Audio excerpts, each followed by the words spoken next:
Você sabia que tem garantia um apartamento? Eu gosto de falar o seguinte: os bens da construtora garantem o apartamento, mas o apartamento não garante a construtora. Ah, que legal. Então, o nosso cliente vai receber o apartamento? Vai. Mas como ele vai receber? Por que ele vai receber? É isso que a gente vai trazer para vocês. Bem-vinda, Lara, está com você agora. Obrigado por você estar aqui e espero contar com você em outras oportunidades. Vamos lá. Eu faço parte do jurídico da empresa, eu fico aqui em Uberlândia, não fico interna na Realiza, fico no meu escritório, fica fora, mas estou na Realiza com bastante frequência. Como a Borella falou, acudo não só os problemas, tá? Mas ainda bem que tem problema, porque eu preciso de salário, mas eu acompanho a empresa desde a compra da área, lá com o Daniel Aragão, na hora que está negociando o terreno com o terreneiro, na hora que está fazendo essa prospecção, atuo na parte aí de registro da incorporação, implantação dos contratos de compra e venda, que é aquilo que vocês oferecem para o cliente de vocês, depois acompanho pós-venda, acompanho entrega, acompanho a instalação do condomínio, faço a assembleia de eleição de síndico e acompanhe também eventuais probleminhas de pós-venda, um piso oco, uma fissurinha, alguma coisa que tenha acontecido, uma energia que demorou para ligar, esse tipo de coisa. Então, fico aí na rotina da empresa de todo dia, acudindo qualquer coisa que aconteça e evitando também problemas, né? Minha maior função aqui é evitar que tenha qualquer problema. Eu estou na Realiza desde 2013, então estou caminhando aí 12 anos já de empresa, então já tenho bastante rotina aí, já conheço um pouquinho da intimidade da rotina da Realiza. E Borella me convidou para tratar um pouquinho com vocês hoje sobre um assunto que eu particularmente gosto muito, muito mesmo, por conta da inovação jurídica que ele trouxe, um assunto de 2004, na verdade, já está bem consolidado, mas foi algo que foi muito sagaz do legislador, que é o patrimônio de afetação. Deixa eu fazer a apresentação da tela aqui.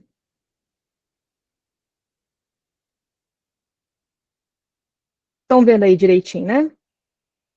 Ok, estamos vendo. Perfeito. Então, eu acho muito, muito, muito interessante esse Instituto do Patrimônio de Afetação. Eu vou tentar falar para vocês dentro de um contexto mais comercial, que é o que interessa para vocês, né, obviamente, mas eu preciso trazer um pouquinho de técnica para explicar o que é, do que se trata. O que eu quero trazer para vocês de muito relevante?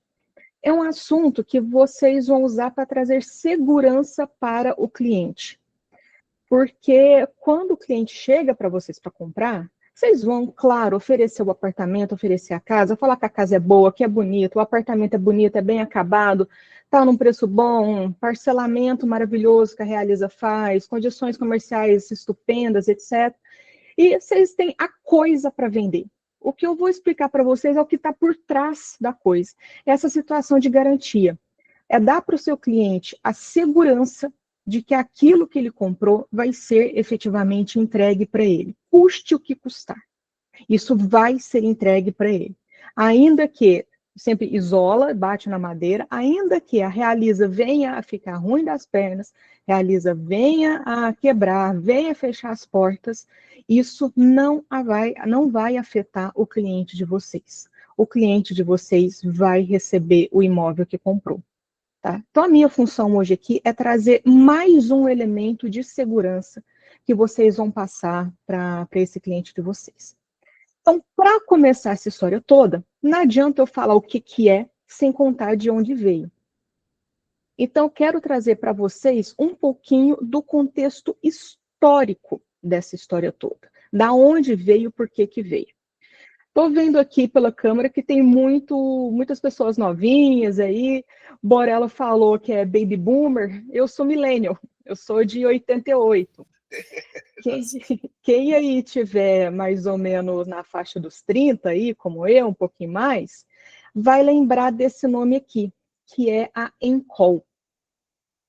A Encol foi na década de 80, 70, 80, 90, 70 e 80 principalmente, foi uma gigante do mercado imobiliário. Para efeitos de comparação, é uma comparação muito esdrúxula que eu vou fazer, teria mais ou menos, aliás, hoje mais ou menos a MRV teria um pouco do alcance que a Encol teve. Considera, a gente está em 2025, época de tecnologia, você abrir um CNPJ, basta você ir na junta, constitui CNPJ e pronto, e está tudo certo. Eu estou falando de 1960, 1970, 1980, que não era tão fácil assim.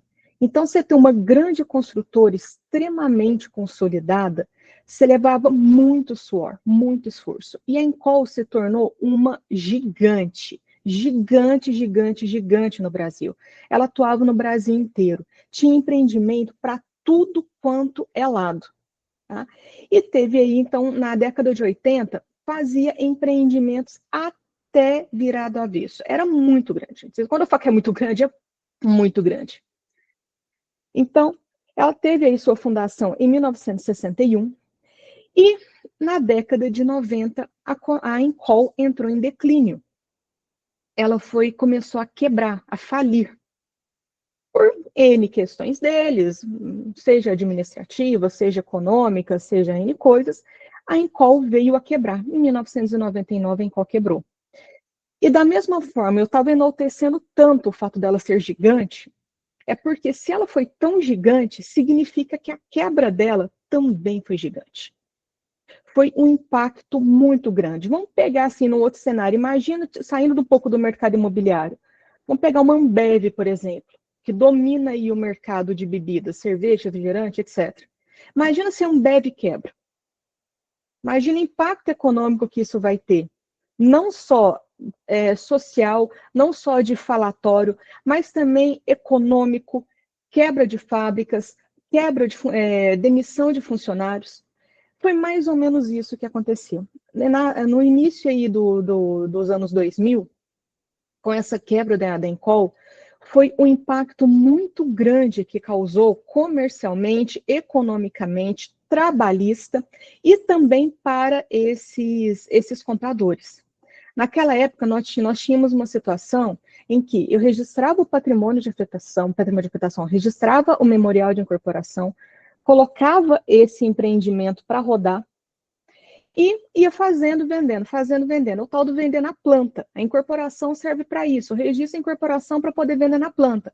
Então, esses clientes vinham, compravam apartamento na planta, ficavam esperando esse apartamento ser entregue, e a empresa veio e quebrou exatamente no meio dessas entregas, no meio dessa relação.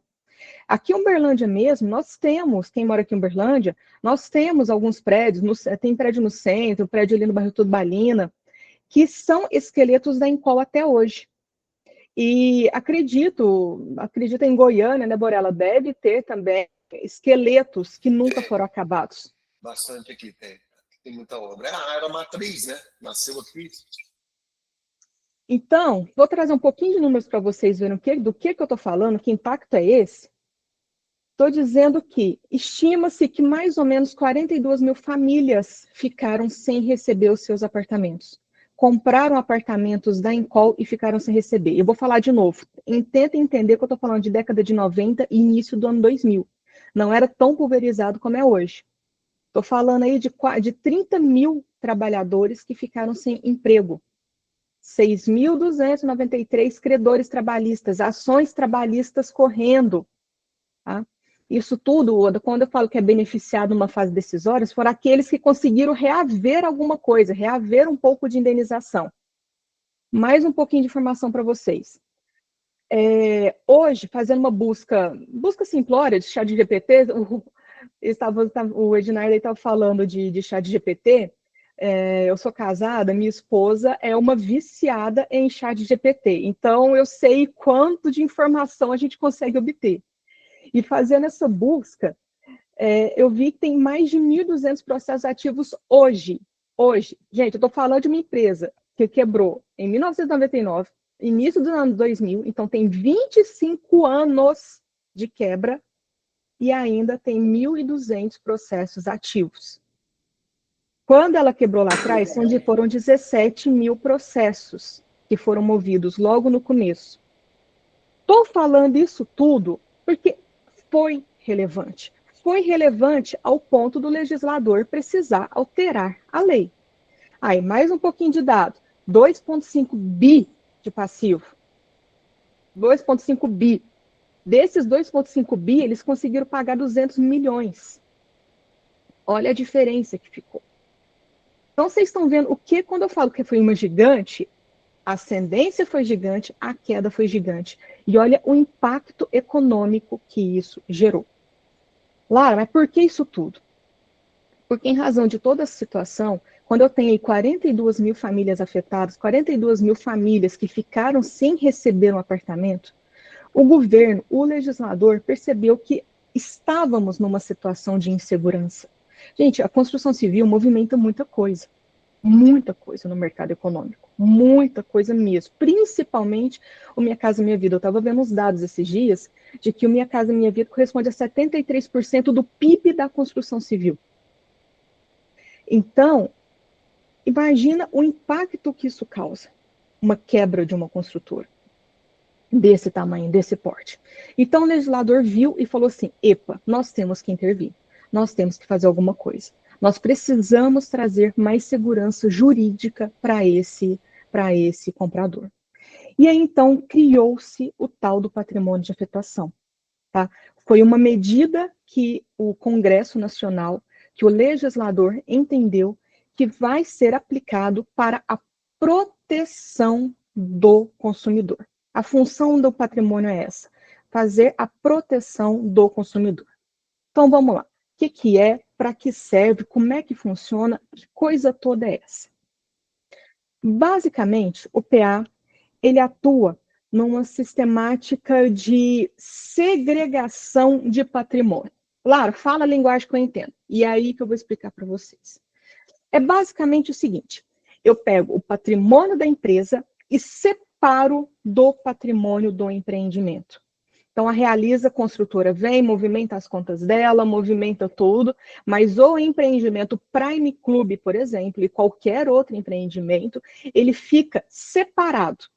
Conta separado, contabilidade separado, movimentações separadas, comprador, é tudo separado, de modo que ele se torna ainda que esteja dentro da construtora, ele se torna um equipamento isolado. Então, aquilo que está afetando a Realiza Construtora não vai afetar o empreendimento em si. Já vou explicar isso um pouquinho melhor. Ele foi criado aí, foi implantado oficialmente em 2004, através de uma medida provisória. Não sei se vocês com certeza já ouviram falar, são corretores, um instituto chamado alienação fiduciária. Alienação fiduciária é aquela sistemática de venda em que você vai financiando a longo prazo e, eventualmente, ficou inadimplente, o banco ou uma loteadora, por exemplo, vai lá fazer a execução e toma o apartamento de volta. A Caixa faz isso, leva para leilão, e muita gente, inclusive, hoje vive de compra de imóvel em leilão da Caixa Econômica. Isso tudo se dá através da alienação fiduciária. Essa foi uma lei de 1997. Estou contando isso porque o legislador que criou a lei de alienação fiduciária foi o mesmo cara, ele chama Mellen Chalub, foi o mesmo cara que criou a ideia do patrimônio de afetação. Então, no ramo imobiliário, ele é um jurista extremamente renomado, extremamente conceituado, sabe muito o que ele está fazendo. Tá? Então, como que eu faço a criação do patrimônio de afetação? Começa lá com o registro da incorporação imobiliária. A incorporação, como eu falei, é aquele registro que eu faço no cartório para poder vender na planta. Eu posso muito bem fazer o meu empreendimento, deixar ele prontinho, a hora que ele está lá, apartamento pronto, acabado, simples, eu chamo meu comprador, ele bate na porta, olha, falo, gostei do piso, gostei da parede, gostei da maçaneta, gostei de tudo, vou comprar. Por outro lado, que é o caso que a maioria funciona, as construtoras vendem muito na planta, ou seja, vende o empreendimento sem ele estar pronto, vende uma promessa. É uma promessa, por isso que tem a promessa de compra e venda. Eu estou vendendo uma promessa. E como que eu constituo essa promessa? Através da incorporação imobiliária. Eu levo lá para o cartório de imóveis um registro, eu apresento o projeto, apresento o quadro de áreas, apresento o memorial descritivo e apresento um documento com a memorial de incorporação em que eu conto tudo que vai ter nesse empreendimento, que vai ter piscina, área gourmet, churrasqueira, academia, quantos apartamentos, quantas torres, qual que é a metragem desses apartamentos, o que vai ser de garagem. Conto tudo, tudo, tudo, tudo. Faço uma descrição completa disso, levo para o cartório. E o cartório deixa lá registrado, comprovado para efeitos públicos que aquilo que eu registrei é aquilo que eu sou obrigada a entregar. Então, o cliente vai falar assim, como é que eu tenho certeza que você vai entregar um apartamento de 2 quartos? Porque está aqui no memorial de incorporação. Isso é registrado em cartório, eu sou obrigada a cumprir.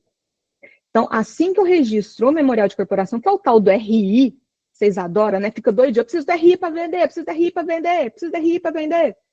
A hora que eu saio, concluo meu RI, eu faço o registro do PA, que é o patrimônio de afetação. E ele vem para fazer a blindagem do empreendimento.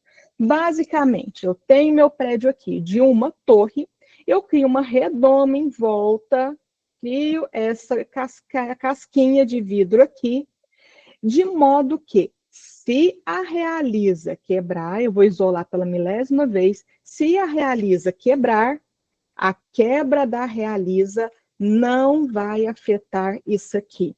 Esse empreendimento ele consegue ter vida própria, ele vai seguir sozinho, ele vai, o legislador criou todos os recursos legais e práticos para que esse empreendimento viva sozinho. Então, através da blindagem, através da segregação patrimonial, através da separação contábil, esse empreendimento fica blindado. E agora eu vou fazer uma piadinha que toda vez que eu apresento esse assunto eu faço, então, por favor, minimamente movimentem essa boca de vocês. Quem está acostumado com o batidão, funk batidão, tal, vai conhecer aquela cantora, aquela renomada poetisa, que é a Valesca Popozuda. Então, para entender melhor este instituto, como eu falo que ele é blindado, eu falo que o patrimônio de afetação é igualzinho o recalque da Valesca Popozuda. Ele bate e volta. Ele não afeta esse empreendimento. Tá? A quebra da construtora bate na construtora e volta. Ela não afeta o cliente. Essa é a minha situação. E como que isso tudo se opera? E é aí que é a segurança que vocês vão passar para o cliente de vocês. Eu tenho escrituração contábil própria. Eu tenho conta própria. Hoje em dia a gente faz muito, cria-se muito as SPS para cada empreendimento. Então, ele realiza a construtora matriz e a SPE realiza a Anápolis 1, realiza a Anápolis 2, realiza o Uberlândia 1, realiza o Uberlândia 2, realiza Goiânia, realiza... E eu vou criando várias derivações da Realiza para cada empreendimento que eu vou fazer. Então, eu vou criando também contabilidade própria. De que jeito? Aquilo que o cliente paga não vai para a Realiza Construtora. Fica na conta do patrimônio de afetação, é um CNPJ separado. Ele vai ficar ali separadinho. Aquilo que a Realiza vai gastar para fazer compras de material para esse empreendimento, fica nessa conta separado. Não se confunde com a Realiza Construtora. A Realiza Construtora, depois, ela é remunerada. Ela recebe pela prestação de serviço de fazer a construção. Mas tudo isso fica na contabilidade do PA, na contabilidade do empreendimento. Por isso que eu consigo fazer essa segregação patrimonial. Essa é a fundamentação básica. Separa o dinheiro, conta separado, garantindo que esse dinheiro daqui fica aqui. Dinheiro é o que a gente que vai resolver o problema. Então, essa foi a ideia do legislador. Deixar tudo separadinho. E aí, como que vai se operacionalizar isso? Toda vez que eu registro um PA, eu tenho que fazer a tal da comissão de representantes. Não sei se vocês já ouviram falar disso. Mas a Caixa sempre faz essa exigência e a gente também opera. Eu dou garantia para o comprador de que aquilo que ele comprou é aquilo que ele vai receber. De que jeito? Assim que eu vou lá, efetivo o meu empreendimento, registrei patrimônio, registrei incorporação imobiliária, registrei o PA, contrato financiamento com a Caixa. Então, agora sim, pimba, tá tudo certo. Esse empreendimento vai sair. Eu chamo todos os clientes desse empreendimento, os que já compraram, claro, né? Por isso que são clientes, óbvio. Chamo todos esses clientes, faço uma reunião com eles e vou eleger a comissão de representantes. Essa comissão de representantes é formada por 3 pessoas que vão fiscalizar o empreendimento que eles contrataram. Fiscalizar como? É uma comissão que tem direito, só tem direito. Nossa, mas tem muito direito. Eles têm direito de receber informações sobre esse empreendimento trimestralmente, informando como que está a obra, se está atrasado, por que está atrasado, se está adiantado, que bom, se está em dia, melhor, ok também, está tudo certo. Eu tenho que prestar contas de como está funcionando. Eles têm direito de fazer visitas à obra, tá? Assim como qualquer cliente tem direito, mas a comissão de representantes, por ser uma comissão que tem esse papel de fiscalização, esse papel de acompanhamento, eles podem ter esse acesso mais direto ao empreendimento. Tá? Então, eles têm esse direito de uma transparência, maior segurança. A construtora ela fica obrigada a prestar toda essa situação de transparência para eles, para dar a segurança mesmo, é redundante a palavra, mas para dar segurança mesmo de que aquilo que, a expectativa que ele tem, vem sendo cumprida.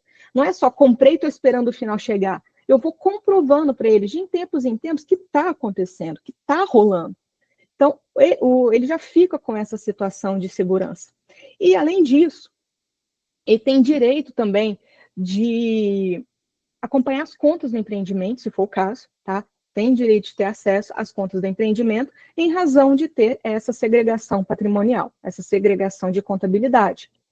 E mais do que isso, olha que legal essa parte dessa atribuição da comissão. Se eu precisar fazer qualquer alteração nessa obra, exemplo, tá na hora de eu comprar o piso para esse empreendimento. Previ que ia ser um piso da Eliane, por exemplo, com 50 por 50. Aquele piso que está no memorial descritivo, que eu registrei lá na incorporação, que eu mandei para a Caixa, que eu entreguei, inclusive, para o cliente quando ele fez a compra do apartamento, se eu precisar trocar, porque o piso não existe mais, saiu de linha, ou aconteceu alguma coisa, é a comissão de representantes que vai ser informada. Então, eu não tenho, enquanto realiza, eu não posso simplesmente falar, opa, não tem mais, troquei. Não, eu tenho que prestar satisfações, eu tenho que dar essa informação para ele, eu tenho essa obrigação de ser transparente com o cliente. Então, eu chamo a comissão de representantes e aviso, comissão, ó, fui comprar a maçaneta, fui comprar o piso, fui comprar a esquadria, não tem, estou trocando por conta desse motivo. A comissão de representantes assina, me dá a anuência e beleza, eu sigo a minha vida. E aí a comissão de representantes, como está lá acompanhando essa evolução dessa obra, eles passam essas informações para os outros clientes também, se quiserem, né? Que grupo de WhatsApp hoje em dia todo mundo tem. E além disso, se porventura ocorreu alguma alteração no meu cronograma construtivo com a Caixa Econômica ou com qualquer outro banco, então ainda que eu esteja fazendo por recurso próprio, se porventura aconteceu qualquer atraso na minha programação, é com a comissão também que eu vou me resolver. Já aconteceu de, eventualmente, a Realiza atrasar uma obra, aconteceu algum problema, algo assim, e precisamos revalidar o prazo de obra com a Caixa, eu também não posso simplesmente chegar lá, revalidar meu prazo de obra com a Caixa e falar, cliente, segura a onda aí. Eu tenho que dar satisfação para o cliente tem que estar seguro. Então, eu tenho que chegar na comissão de representantes e prestar satisfação, sim, tá? Eu tenho que dar conta para eles, sim. Por isso que vocês podem passar muita garantia para eles. Porque, além de eu ter a separação patrimonial, eu tenho também essa obrigação de prestar informações. A Amanda está perguntando, caso não aconteça informativo sobre alteração, quais medidas o proprietário pode tomar e como o corretor pode se habilitar da situação? O corretor fica tranquilo, o corretor já vendeu, agora a relação é do cliente com a construtora. O cliente tem total direito de fazer essas cobranças, tá? De pedir, e aí já eu vou chegar na parte se ele descumprir totalmente as suas obrigações do PA. Mas se o cliente está sentindo que a construtora não está mandando trimestralmente essas informações, ele pode bater na porta da barraco, que ele tem direito de receber essas informações sim. Então, vamos lá. Tudo isso que eu estava falando para vocês é para o caso, o risco de, eventualmente, essa incorporadora vir a quebrar, essa incorporadora vir a falência. É para isso que foi criada essa situação, é para isso que eu dou essa segurança. Então, pois muito bem. E se essa incorporadora quebrar? O que vai acontecer? Como que esse patrimônio de afetação vai ser útil? A comissão de representantes, que é essa comissão que eu estava falando, formada por 3 pessoas que têm direito a essa fiscalização, a essa prestação de contas, ela vai poder se unir. Entre eles vão tomar e falar assim, opa, sou o líder desse negócio agora, quem vai tomar conta desse balaio sou eu.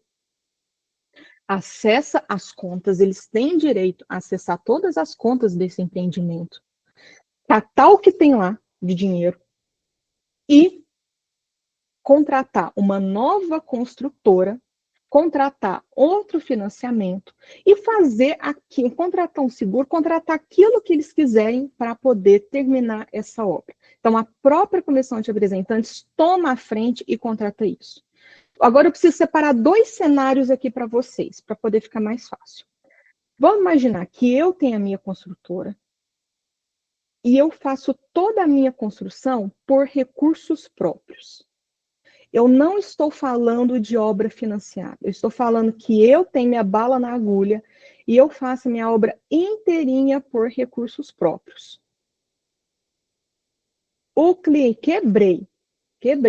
O cliente vai fazer tudo isso, vai chegar, vai olhar minhas contas, vai me arrancar desse cenário, vai assumir a execução desse PA e a lei traz todos os passos, o passo a passo que ele tem que fazer. Eu não vou entrar nessa parte porque é a parte chata, mas a lei traz todos os passo a passo que ele tem que cumprir para assumir isso, e aí ele pode chegar num Bradesco, no Santander, num fundo. Está tendo muito fundo hoje em dia, muito fundo imobiliário, e chegar e falar, gente, eu estou com essa situação, vocês financiam aqui? Aí a comissão vai lá e chega aí na outra, realiza, na construtora Casa Feliz aí, limitada, e fala, o construtora Casa Feliz, comprei esse apartamento da Realiza quebrou, então agora eu preciso que você termine. A construtora vai falar, opa, beleza, vou fazer. E aí você faz essa retomada desse empreendimento. Mas, como eu falei, eu estou falando de recurso próprio. Para efeitos de curiosidade, eu posso, inclusive, comercializar Minha Casa Minha Vida sem que a obra tenha sido financiada. É possível. Hoje a Realiza, pelo menos, trabalha com a obra financiada desde o começo. Então, eu trabalho com Minha Casa Minha Vida da construção e também na venda.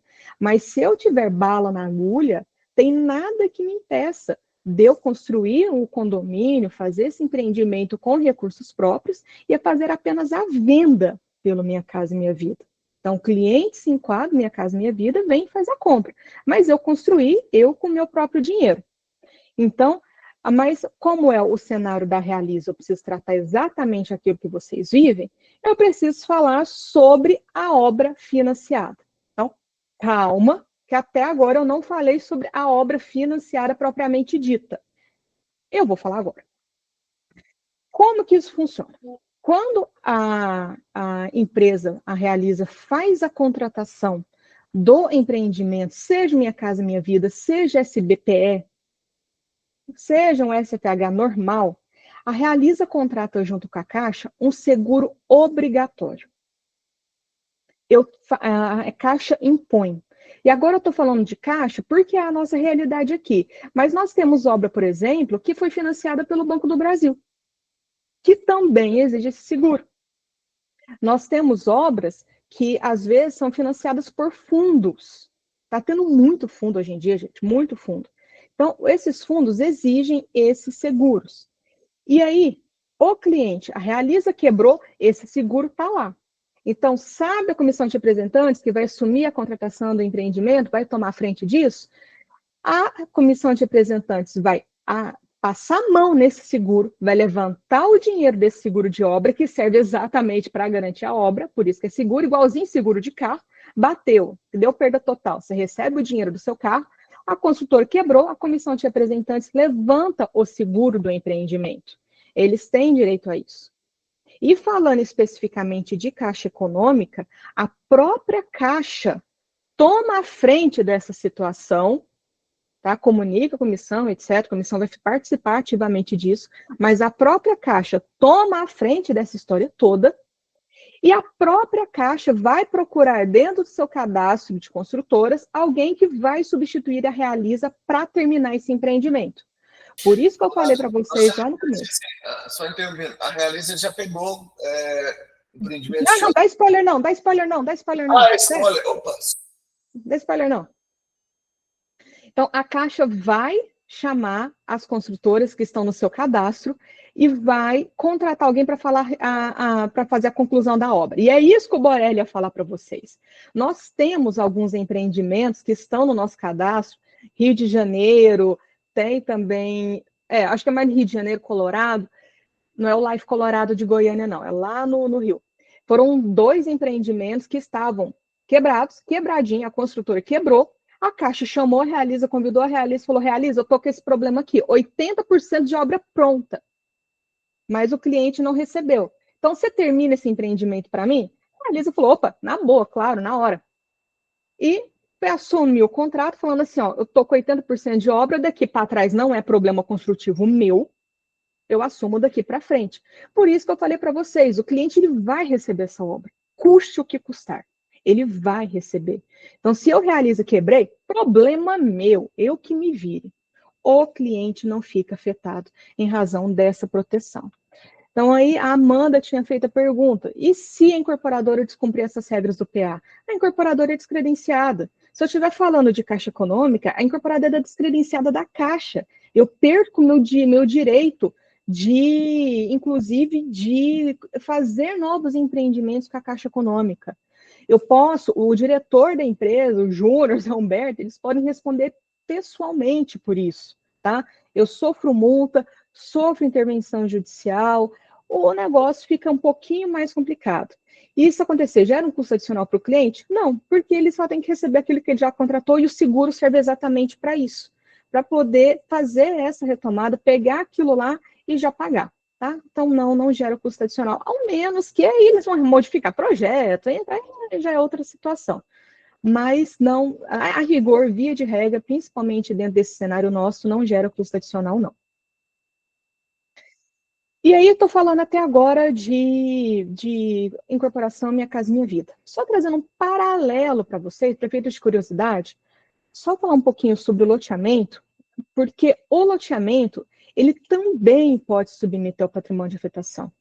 A rigor, quando a lei do PA foi criada, ela foi criada especificamente apenas para as incorporações imobiliárias, tá? Apenas para as incorporações imobiliárias, que são esses condomínios, condomínio edilício. Mas tivemos essa alteração em 23 que permitiu também que os loteamentos não se submetam ao PA. Mas eu vou trazer mais um cantor que eu gosto muito, que é o Dinho Ouro Preto, que fala, nem tudo é como você quer, nem tudo pode ser perfeito, que é uma música que eu adoro. Por quê? Eu vou trazer as vantagens do patrimônio de afetação e vou contar para vocês o que não se aplica para loteamento e o que se aplica para incorporação imobiliária, tá? Que tem uma pequena diferença aí nessa história toda. Vamos lá. Então, vale a pena eu me submeter ao PA? Vale a pena eu me submeter a isso? O cliente, com certeza. Com certeza. Eu estou falando de total segurança para esse comprador.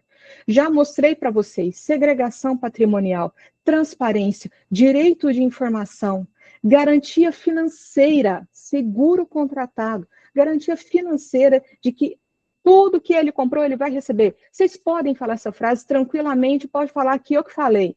Cliente, o que você comprou, você vai receber. Custe o que custar. Se a Realiza se ferrar nessa história, você vai receber. Porque a Caixa vai contratar alguém que vai te entregar esse apartamento. Então, você vai receber. Isso traz segurança para o comprador, isso traz essa transparência em toda a fase de obras, tá? Por conta dessa obrigação de passar informações que eu tenho. Então, eu trago maior segurança. E até agora, vocês estão vendo que a Realiza está só passando informação, né? Está só dando informação, está só dando informação. Tá praticamente prestando um serviço aí ao comprador, dando essas informações, tendo esse trabalho, porque, querendo ou não, eu tenho que deslocar um setor meu para ficar passando isso, fazendo relatórios, emitindo relatórios. Tem que tomar, não que não seria assim, mas tem que ter todo esse cuidado com as contas do empreendimento, inclusive correndo o risco desse cliente querer ver as minhas contas, querer ver a minha intimidade. Tá? Então, até agora, só trampo para a empresa. Então, estamos falando das obrigações dos benefícios para o comprador. E que é, consequentemente, só trabalho e trabalho e trabalho para a empresa. Diante desse cenário todo, que é chato, é um trampo que tem que fazer. Diante desse cenário, eu pergunto para vocês, vocês acham que fazer o patrimônio de afetação é obrigatório? A lei me obriga a fazer isso? Não, ela não me obriga. E é aqui que está o pulo do gato. E agora, eu vou trazer a minha última citação musical, que é a minha cantora preferida nesse mundo inteiro, que é a Sandy. Porque o que é imortal não morre no final. Eu não sou obrigada a me submeter a esse trampo todo. Não sou obrigada. Mas, vírgula. Vamos pensar na seguinte situação. Eu falei para vocês que eu sou uma incorporadora, que eu sou uma construtora, eu tenho bala na agulha, eu dou conta, eu banco meu negócio. Eu tenho segurança em mim mesmo. Ó, recebi uma herança maravilhosa, tem todo o meu cash aí para fazer essa obra. Eu preciso movimentar tudo isso? Não, eu não preciso.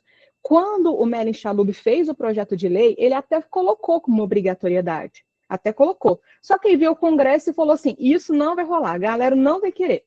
Então, não colocou como obrigatoriedade, é um ponto facultativo. Então, se eu tenho bala na agulha, vou construir por minha conta, não presto satisfações para ninguém, eu posso construir sem PA. E se o meu cliente quiser chegar em mim e comprar desse jeito, o cliente está sabendo que não tem PA. É basicamente assim, o seu prato é bom? Uai, eu tenho um bisavô que vendia importação de louças, trazia importação de louças da Europa, isso lá em 1920. E falava que chegava na loja dele e perguntava assim, ô, seu Atílio, seu Oscar, sua louça é boa? Ele falava, sua louça é isso? Ele falava assim, minha louça é essa, você quer ou você não quer? Se você não quiser, você vai embora. Então, se eu sou um grande construtor, se eu tenho essa bala na agulha, e o cliente vai chegar para mim e falar assim, mas ele fala assim, eu tô te falando que eu tenho. Ou você confia na minha palavra, ou você não confia. Mas isso eu tô construindo com meu dinheiro. Com meu dinheiro. Agora, e se eu tiver uma relação contratual que me exige? É aí que está o problema. A vida não é tão fácil assim. Hoje, a Realiza faz obra praticamente pela Caixa Econômica e algumas pelo Banco do Brasil. Outras construtoras, eventualmente, se vocês vierem trabalhar, vão pegar dinheiro de fundos, vão pegar dinheiro com outros bancos, com Bradesco, Santander, Itaú, que também fazem financiamento de obra. O prédio que eu moro, por exemplo, na época da obra, foi financiado pelo Bradesco, não foi pela Caixa.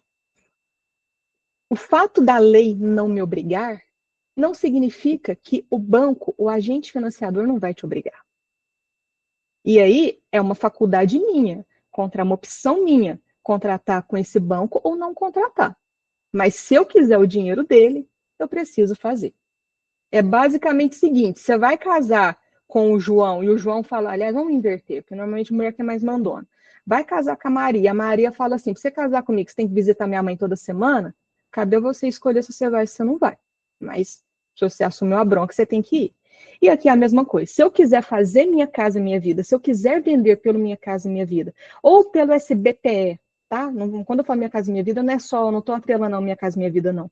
Mas se eu quiser vender pela SFH em qualquer âmbito, SBPE, então se eu vou pegar dinheiro num fundo, eu vou fazer um CRI, eu vou fazer uma CCB com esse fundo, eles vão me exigir.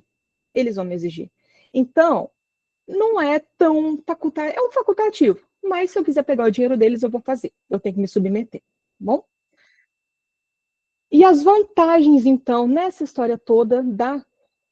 Tô marcando o tempo, tá, Borel? E as vantagens, então, para incorporador? Porque até agora nós falamos só de vantagem para o consumidor, né? Dessa situação, segurança para ele e tudo mais. A construtora, como o legislador viu que a construtora ia ter muita obrigação, até o cara que vai construir por recurso próprio, que tem bala na agulha, o legislador falou assim, eu vou criar um incentivo, vou criar algo assim, que o cara vai querer fazer PA, o cara vai querer dar essa segurança para o cliente. A minha preocupação aqui, enquanto legislador, é que o cliente tenha segurança.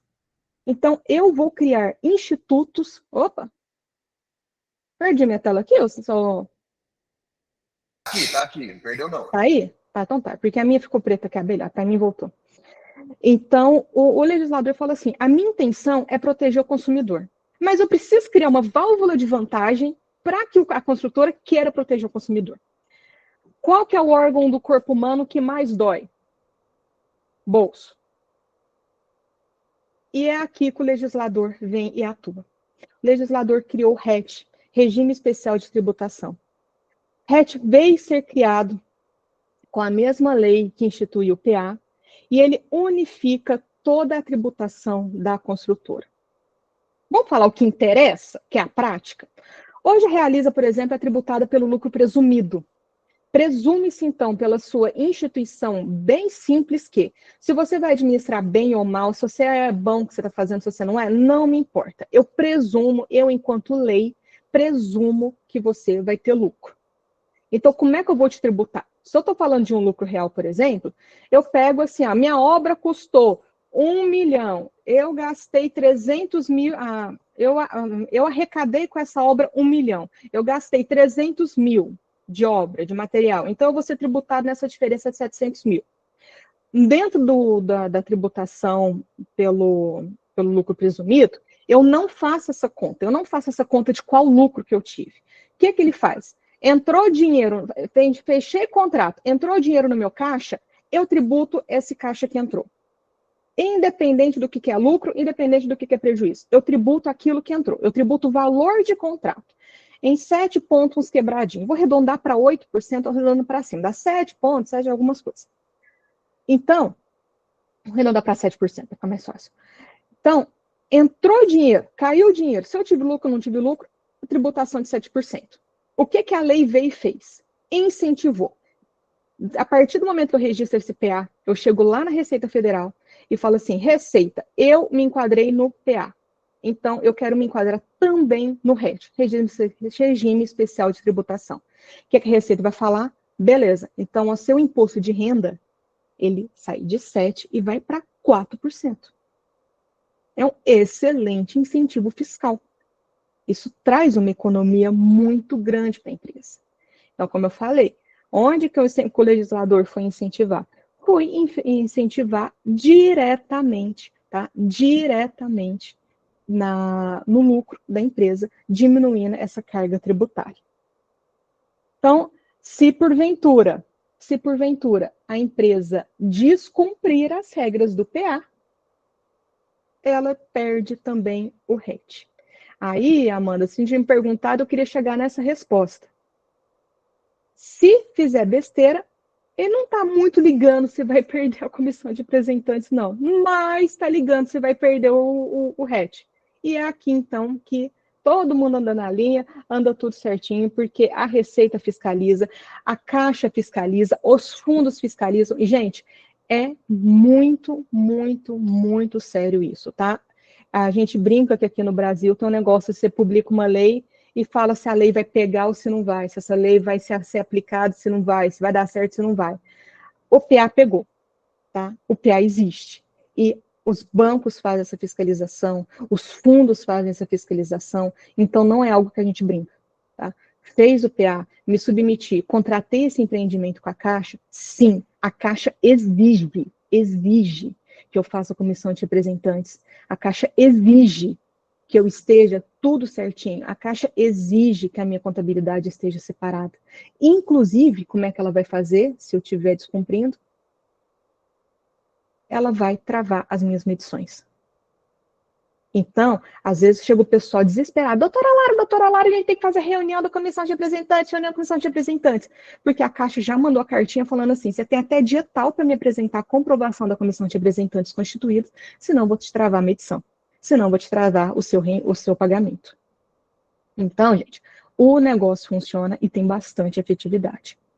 E eu tinha só falado com vocês um pouquinho lá atrás sobre o loteamento, falando que o loteamento podia submeter ao PA, mas falei que tinha uma desvantagem. Então, o loteamento, ele pode submeter ao RET? Não. O loteamento não se submete ao RET. O loteamento se submete apenas ao PA, por alteração da lei. Quando foi alterado, ele falou assim, loteamento, você pode se enquadrar no PA, mas a mesma lei fala de RET, e a lei não falou que o loteamento pode se enquadrar em RET, apenas no PA. Então, se eu for uma loteadora, eu posso fazer o patrimônio de afetação? Posso, tudo certinho e bonitinho. Mas a parte tributária, o incentivo fiscal, loteamento em si não tem. Fazer só uma vírgula de curiosidade aqui. Nós estamos falando de incorporação imobiliária. Automaticamente, eu tenho certeza que a cabeça de vocês está indo direto para condomínio. Uma torre, várias torres, e aquelas casinhas todas iguais, fechadas por muro. Condomínio edilício, condomínio fechado, né? Muro, portaria, etc. Todo mundo, cada vez que a gente fala de incorporação, nossa cabeça vai exatamente para isso. Mas eu tive uma alteração legal e eu quero que vocês lembrem que incorporação não é necessariamente condomínio. Incorporação é poder vender na planta. Construção pronta. Construção pronta. Então, teve uma alteração recente na legislação, 22 ou 23, não tenho certeza, que fala que aquelas casinhas isoladas do Minha Casa Minha Vida, que a Realiza vende, está entregando agora em Itaboraí ou Campos, não tenho certeza, casas isoladas que não são fechadas por muro, elas são enquadradas em incorporação imobiliária, porque eu estou vendendo um futuro produto que é vendido na planta, estou vendendo na planta uma construção já contratada. Então, a incorporação, ela se aplica tanto para o condomínio fechado, para as casinhas todas iguais ali dentro daquele condomínio, quanto para as torres de edifício, mas também para esses conjuntos habitacionais, todas iguaizinhas, bonitinhas, planejadas, que eu vendo na modalidade de incorporação, que eu vendo na planta. Só não confundam. Lara, comprei um terreno e vou construir eu mesmo. Isso é incorporação? Não, não é incorporação. Incorporação, eu chego na construtora e ela já vai me vender aquele negócio pronto, planejado, naquele conjunto. Isso é incorporação. Eu comprar um terreno e construir não é incorporação, tá? Então, eu estou comprando imóvel na planta que já vai ser me entregue daquele jeito. Então, estou falando do PA e do RET, patrimônio de afetação, se aplica para incorporação, tudo fechadinho, e também para essas casas isoladas. Muito bem. Então, falamos aí, vamos resumir que eu já estou encerrando. Falamos aí que o patrimônio de afetação, ele vem, o que eu quero que vocês tenham sempre em mente, ele vem para trazer essa segurança para o cliente de vocês, pode falar bastante com o cliente seguro, a incorporadora ganha credibilidade. Eu estou falando que isso me incentiva na questão de obtenção de crédito imobiliário, de crédito bancário. O banco vai me exigir. E tudo isso, gente, tudo isso, pensando na segurança do incorporador, do comprador, pensando na segurança da efetividade desse produto, pensando na segurança de que aquilo que o cara comprou efetivamente vai receber. E realiza, se vira, preferencialmente não quebre. Mas se você quebrar, o cliente vai receber esse produto no final. É isso. Essa é a nossa breve reunião. 41 minutos, bora lá. Top demais. Pessoal, eu vi que a Amanda começou a perguntar, mas vocês ficam em liberdade para perguntar. Eu faço um balanço seguinte. Vamos ser práticos nesse negócio. O cliente, ele às vezes existe uma pesquisa no Brasil que o comprador de imóveis no Brasil ele vai comprar 1,8 vezes. Então, o brasileiro, muitos deles não vão conseguir ter nem o primeiro imóvel, quem dirá o segundo. Então, imagina que ele separou o investimento dele, juntou todo o seu dinheirinho. Então, ele tem essa insegurança. Para você, corretor, ó, Joveni, os caras aí, topzera aí, né, na ponta, Marcelo, ó, o Renan lá. Gente, isso aí vocês têm que trazer isso para você. Quando o cara tiver dúvidas, você fala assim, eu conto uma história, é o seguinte, quando eu era mais novo, meus filhos quiseram um cachorro. E aí compraram um cachorro e acharam esse cachorrinho lá, uma cadelinha, e a raça dela é Lhasa Apso. Já ouviu falar? Quem já ouviu falar no Lhasa Apso?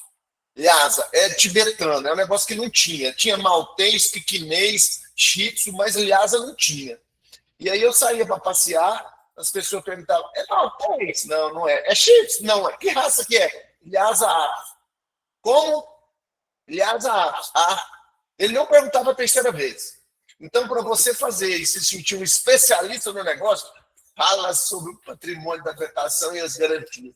O cliente vai olhar para você e falar assim, esse é o meu corretor, esse é meu top. Assim, agora eu tenho confiança. O cara me explicou tudo.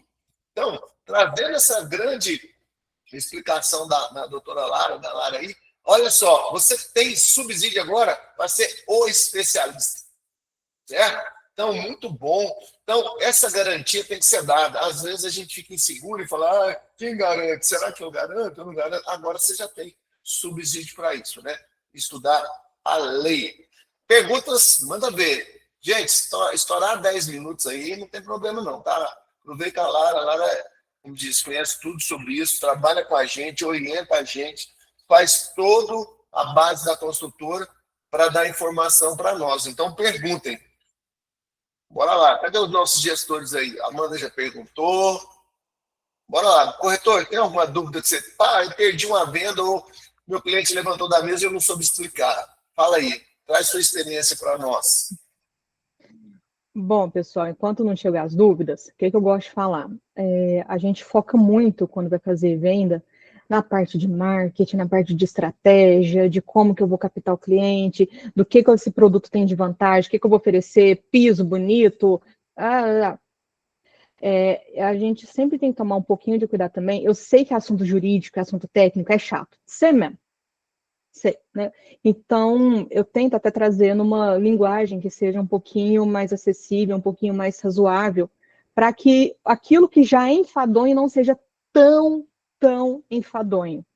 Mas o objetivo aqui é vocês passarem para o cliente de vocês que, além de um apartamento bonito, além de um apartamento com qualidade construtiva, além de um apartamento que não vai ficar dando pau, que não vai ficar dando problema, então, além do padrão realiza de qualidade, a gente tem que dar a garantia também jurídica da situação. Então, o objetivo é abarcar todos esses lados. Abarcar a segurança de beleza, a segurança do produto, a segurança construtiva e também essa segurança técnica, tá? A segurança legal para isso, para deixar seu cliente bem confortável aí na hora da compra. Bora, corajosos. Quem pergunta já ganha na frente. Raimara, pergunte aí, Raimara. Pode abrir e falar. Nem é exatamente uma pergunta, mas uma vez me explicaram bem uma forma diferente para passar para o cliente, que em questão da garantia de entrega, é como se cada apartamento tivesse seu CPF e cada pagamento que o cliente passa realmente vai para aquele apartamento para ter a garantia de entrega. Que aquele valor, aquele dinheiro que os clientes estão pagando para aquele apartamento, para aquele empreendimento, não vai para outro, porque era isso que acontecia antigamente, né? Que algumas construtoras quebravam, que não tinha esse foco do rendimento que o cliente está pagando para aquele empreendimento, sempre fazer uma distribuição mal feita e com isso poderia quebrar e a pessoa ficar sem um apartamento. Então, quando a gente diz para o cliente que aquele apartamento tem um CPF próprio, assim, um exemplo, né? Um CPF próprio de que aquilo que ele está pagando realmente está sendo direcionado, e é até uma boa a gente falar do seguro-obra, que é mais uma garantia, então o cliente fica mais tranquilo em questão de confiar no que a gente está passando. Legal, só Só fazer uma correção pequena. agora, CNPJ. Isso que eu ia falar, só uma pequena correçãozinha técnica. A gente não fala que o apartamento ele vai ter o seu CPF próprio, porque a segregação do patrimônio, essa separação, ela se dá do empreendimento inteiro, não é de cada apartamento. Então, sim, o empreendimento fica separado, mas é um empreendimento como um todo, tá? Então, eu fico um pouquinho só de medo de falar que separou o apartamento em si, porque não é o apartamento, é o bolo daquele empreendimento. Por isso que o Borello falou que se a gente separa o CNPJ, não o CPF.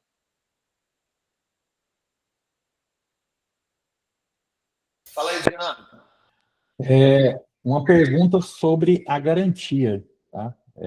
O empreendimento ele é garantido a construção e finalização dele, mas na hipótese de o empreendimento ser entregue, depois que o empreendimento foi entregue, houve um problema com a construtora, e a gente sabe que tem aquela garantia, igual você mencionou no começo, questão de piso, infraestrutura e assim por diante. Como é que fica isso aí depois? Segue a mesma regra? Não, não segue a mesma regra. O PA, ele visa o período de construção dessa obra. Então, a partir do momento que eu entreguei, tanto que até pouco tempo atrás existia uma regulamentação de que o PA se encerrava no habite. Hoje em dia, entende-se que o PA se encerra até que eu tenha meu último recebimento. Então, vamos imaginar que eu zerei as contas, fechei as contas desse empreendimento aí com 1, 2 anos, ainda que seja prazo de garantia, o PA se encerra. O que vai prevalecer é a obrigação da construtora prestar as suas garantias. E aí já entra mais na parte de confiabilidade da construtora propriamente dita. Tá? Mas já tem essa separação aí do PA.